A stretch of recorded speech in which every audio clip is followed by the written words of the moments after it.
cabdiqani sheekh axmed waxaan ka mid ahay dadka Minnesota degan ee jaaliyadda Jubbooyinka ka soo jeeda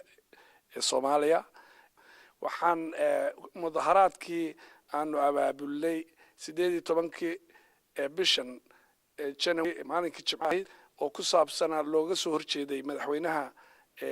federaalka Soomaaliya dowladda federaalka Soomaaliya. arrintaas waxay kunayd waxyaalo fara badan oo dowladda laga tabanayo oo ay ka mid yihiin constitutionka Soomaaliya oo dhigaya federalism iyo caasimadda Soomaaliya Muqdisho oo waxyaabo badan laga sheeganayo oo la leeyahay caasimaddii Soomaaliya uma eka. waxa kale oo ay ku qornaa waxyaabaha aanu ka hadlaynay ama aanu siyaasadda ka soo horjeeda maamul samaynta gobollada Jubbooyinka iyo Gedo ee arrinta dowladda Soomaaliya ee Xasan Sheekh yahay. arrimo badan oo kuwaas la mid ayaanu mudaharaadka iyagu ku salaysnaa. haddii aan ku weydiiyo xaggay maraysaa hadda xaaladda dowladda federaalka iyo gobollada maamulkii aad damacsanadeen laga dhiso Jubbooyinka? sida dhabta arrinta maamul samaynta muddo badan bay soo socotay ilaa 4 sanadood ayaa la waday. dad fara badan iyo dawlado fara badan ayaa caawinayay. dadka Soomaaliyeedna salb u ahaa ee gobolka Jubbooyinka iyo Gedo degan. arrintaasi gabagabay ku dhowdahay. maanta dadkii ergooyinkii hore qaybahooda qaybtan ilaa 23 iyo 24 la filaya iyo sida ugu dhaqsiyaha badan si meel gabagaba butaa maraysa. arrinta kaleeta ee dowladda federaalka arrimihii hore ma jiraan wax mar walba wixii lagu hadlayo way ka bayaan si kaleeto oo aan loo fadhiyin ama si kordhinaysa problemka ayay dowladdu ay uga hadlaysaa. dad badan oo dadka Jubbooyinka ah ayaa aad uga barakacay wadanka Soomaaliya taas ahaan abaarihii ka dhacay Jubbooyinka iyo koonfurta Soomaaliya. muhiimiyad intee la eg ayay idin leedahay in dadkaas wadankoodii ay ku noqdaan sida hadda xamar ay uga dhalatay dawlad oo dadkii qaxootiga ay ugu qorayaan in Jubbooyinka ay helaan maamul dawlad gaanka ah si ay dadka qaxootiga noqdaan? marka koowaad waxa loo dagaalamay in dalka uu dad helo dalkuna uu nabad helo. waxa ugu horeysa waa nabadda. maxaan ku yiraahdaa ciidamada dawladda magacota ciidamada deegaanka laga diyaariyay Ras Kamboni iyo ciidamada dawladda Kenya oo iga Amazon ka tirsan ayaa Ilaahay mahadiis xilliyadii la soo dhaafay gobolada Jubbooyinka iyo Gedo qaybo badan oo kamid ah qaybana ay dhiman yihiin oo sii wadaan. arrintaasi waxa weeye waxa loo dagaalamayo waa dadka barakacaya banaanka jira ee dadka gobolada ka yimid iyo kuwa jooga oo laftigooda gacan cadow ku jira si looga kiciyo. marka meel fiican bay maraysaa. rajo badan baan ka qabnaa. dadku maalin walba u soo noqdaa. kalsooni badan bayna qabaan inay arrintu nagaan doonto. haddaan dib ugu soo noqdo arrinta xagga madaxweynaha dad badan oo reer gobolka Minnesota ah way soo dhaweeyeen. bulshadiinii waxaa ku jeediseen banaanbax. faraq siyaasadeed baa jira mise arrin degaan baa jirta xagga ka soo horjeedka madaxweynaha? haddaan ku faahfaahiyo dadka qaar baa waxay u maleeyeen arrintu xag qabiil inay soo leedahay. waxaan sheegayaa horta sida dalka waa la wada leeyahay dawladnimadana waa la wada leeyahay. in dadka Soomaaliyeed banaanbaxaya qalmayna ahayn qabiilo badan oo Soomaali ah oo deegaanada ka soo jeeday iyo ka koobnaayeen waxayna ka cabanayeen dawladda waxayna ka sii cabanayeen mar walba dawladdu sal u ahay ama ayna fulinaynin waxyaabihii constitution ku ballamay oo maamul goboleedyada in la dhiso federalism wadanku yahay. taas weeyaan arrinta laga cabanay. taasna qabiil kaliya ma taabanayso qabiilada Soomaaliyeed oo dhan bay taabanaysaa. kuwa Bay degan kuwa Jubbooyinka degan kuwa maxaan ku yiraahdaa Hiiraan degan kuwa Xamar degan iyo kuwa gobolada kale degan sida Puntland oo kale ayay taabanaysaa. marka qolo kaliya oo federalismku uu favor u yahayna ma jirto. qolo kaliya oo federalismka loo diidan yahayna ma jirto. marka Soomaaliya oo dhan baa arrintaasi doonaysay. marka qofna way la qumanaanaysaa qaabku qofna wuu ka hor imaanayaa in arrintaasi ayna fair ahayn. marka sidaas dadku u qaybsanaa. haddaan ku weydiiyo su'aal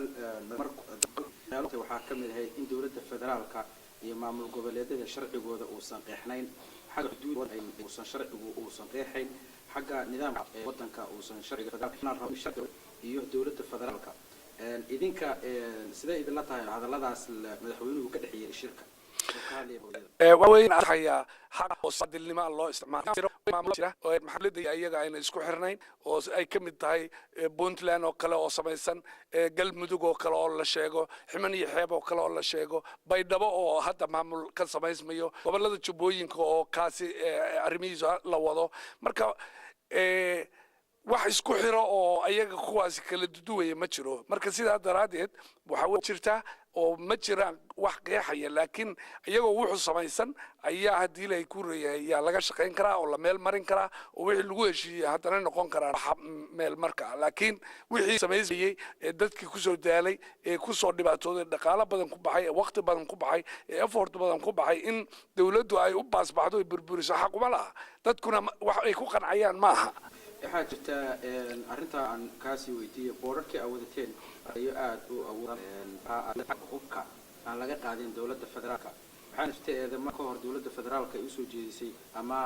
Puntland oo markay inay keensato si nabadgelyada u ilaaliso idinka sidee kula tahay hadixna dawladda federaalka hub loo ogolaado maamul goboleedyadana iyo helin hub ay isku difaacaan ama waa su'aal fiican oo meesha jirta horta waxa loo diidayo cunaqabataynta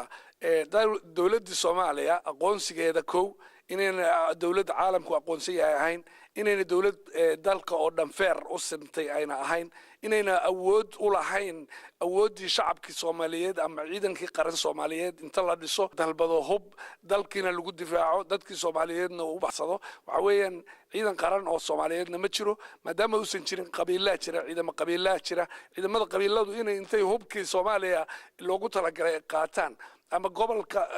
ama dadkii Soomaaliyeed dhexdoodii isku laayaan oo dhibaato isugu geystaan ama dawladaha dariska ay effect gareeyaan arintaas waa arinta la diidan yahay mid kale waa la soo maray dawladihii ku meel gaarka ahaa sida dawladii shafo hubkii dibadda looga keenay automatically waa yahay al-shabaab baa laga gaday qaar hadii la ku reeyay maxaan ku raahdaa marka dawlad rasmi oo hubkii awood u leh inay xafido ma jirto maadaama ay jirin in argoosi dhaco in hadii la ku reeyay ay dhacdo hadii la ku reeyay dawladaha dariska dhibaato aan la xadeyn karin inay soo gaaraan mas'uuliyadaas oo dhan baa dadka Soomaaliyeed wax garad ka saaran taas loo diidan yahay in cunaqabataynta la qaado ilaa la helo dawlad sax ah oo dalka oo dhan camimta oo ciidan qaran Soomaaliyeed la sameeyo dawlad Soomaaliyeed noqota kaliber sidaas ilaa la helo ciidan Soomaaliyeed oo qolo kaliya la imbar wargareynaya noqonaysa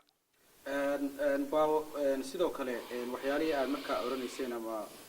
sabuuradihii aad wadateen ku qoraa ayaa waxaa ka mid ahayd madaxweynaha federaalka in uu maxaan ku raahdaa xamar kaliya ay wax walba oo dhaala ah ama ay galaan oo xamar ay wadankii Soomaaliya dhan hadda uu noqday sida aan ognahay caalamka lacagaha hadda ay bixiyaan badanaa waxay ma soo dhaafaan magaalada la yiraahdo Muqdisho hadday noqoto ciidanka booliiska hadday noqoto wasaaradihii haddii ay noqoto maxaan ku raahdaa wax aan ognahay oo hadda maamul goboleedyada aadan inaysan jirin adigu marka maxaad ka aaminsantihiin in dhaqaalaha caalamka ka imanaya in loo qaybiyo maamul goboleedyada ama deegaanada kale ee Soomaaliya aad baad mahadsantahay waa su'aal muhiim ah oo dadka Soomaaliyeed oo dhan isweydiiyo haddii ay ahaan lahayd taas iyo haddii ay ahaan lahayd reconciliation haddii ay ahaan lahayd maxaan ku raahdaa maamulka xamar magaaladii oo dadkii Soomaaliyeed caasimadii Soomaaliya ah 16 degmay ka kooban tahay 16 degmo waxay leeyihiin 16 gudoomiye waxay leeyihiin maayirka magaalada waxay leeyihiin barasaabka gobolka waxay leeyihiin 16 degmo police waxay leeyihiin 16 degmo maxaan ku raahdaa nabad sugid waxay leeyihiin 16 dawladaha hoose yeelay intaas oo dhan waa reer marka waxa laga cabanayaa oo la leeyahay dhaqaalihii iyo maxaan ku raadayay dhaqaalihii dawladii dhexe ee Soomaaliya midii gobolka oo central wadanka u ahayd caasimadda waxa soo dhan hal qoys gacantood bay kala dibadda looga keenay